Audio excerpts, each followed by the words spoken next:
In the quiet yet prosperous lands of 19th century Pennsylvania, one tale cast such a shadow over society that its whispers lingered for generations.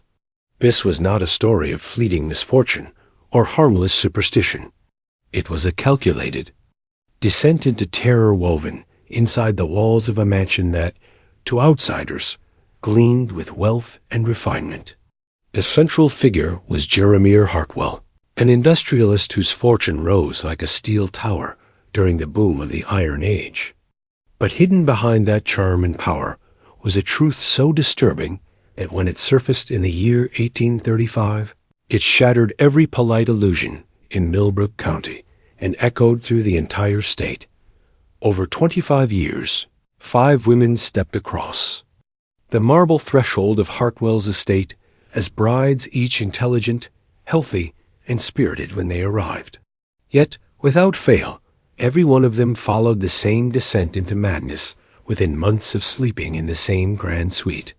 The precision of these tragedies was no accident, and when the truth finally clawed its way to daylight, it revealed a pattern far too deliberate to be dismissed as bad fortune or some inherited curse. Tonight, we retrace the events in chilling detail, how one man's methods dismantled minds with such precision that even now, the thought of it freezes the blood.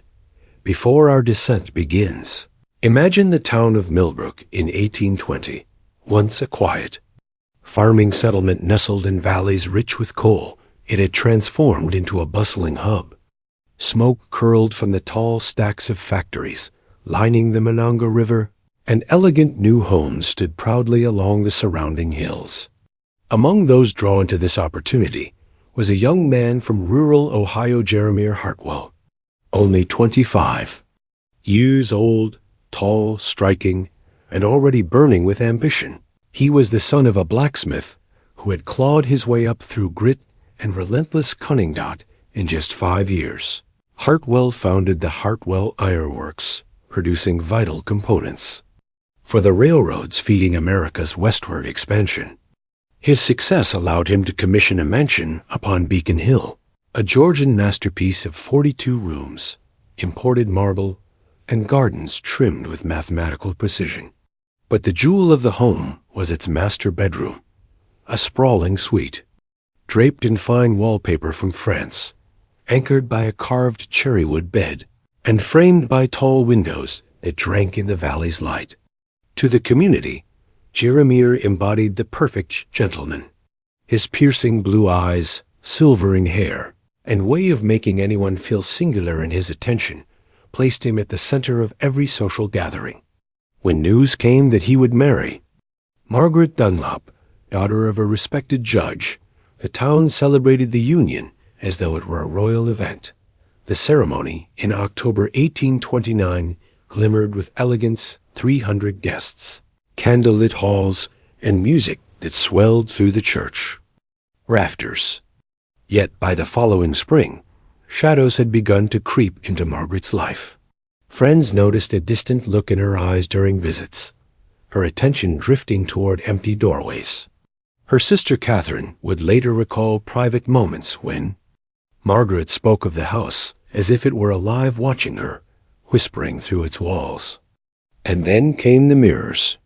Margaret began to stand for hours before them, not admiring her appearance, but shifting her head to study her own reflection from strange angles, as though searching for someone else behind the glass dot. By August 1830, during a grand dinner, Margaret rose mid-meal, approached a large mirror, and began speaking with it, arguing, laughing, pausing as if listening to another voice. Guests sat in frozen disbelief. That night, she tore down the ornate French wallpaper in the master suite, insisting she needed to see what lay beneath. Beneath was only plaster and timber, but to her, the discovery brought satisfaction, as though she had confirmed a hidden truth. The family physician, Dr. Harrison Henley, diagnosed her with nervous exhaustion, complicated by melancholia. Within weeks, she was moving from mirror to mirror, speaking to what she called the other Margaret. When the mirrors were covered, she tore the cloth away with bleeding hands. On September 15th, she gathered every reflective surface in the house into the master bedroom and spent the night in fevered conversation with him. By morning, she no longer recognized her husband or family, only the reflections, which she claimed were her real kin.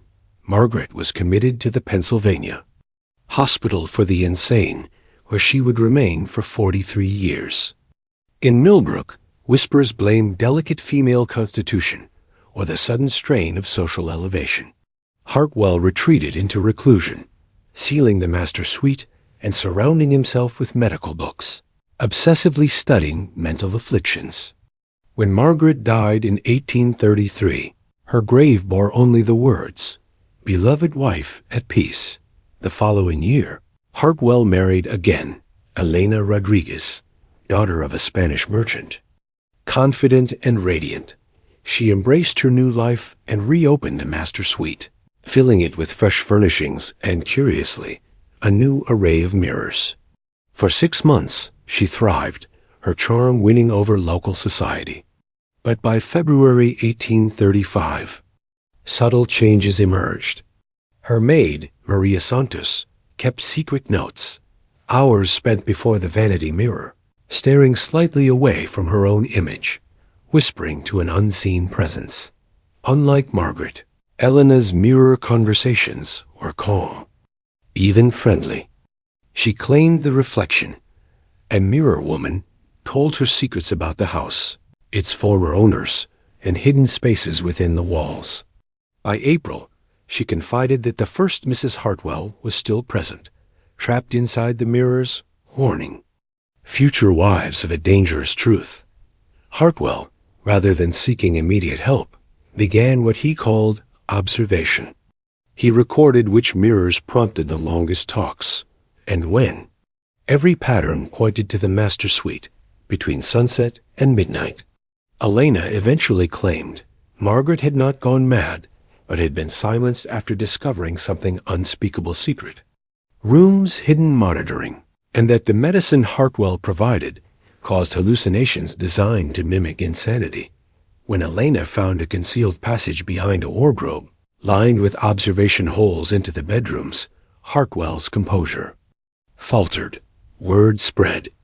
Her father, Don Carlos, arrived unannounced, listened to his daughter's accounts, and began to question Hartwell directly.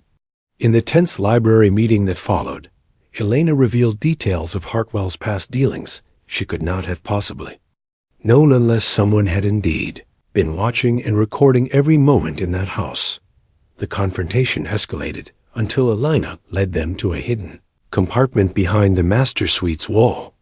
Inside lay a ledger of surveillance notes, letters from Dr. Hinrich Zimmermann describing experimental poisons that induced specific delusions, and records of blackmail that reached into Pennsylvania's political and business elite.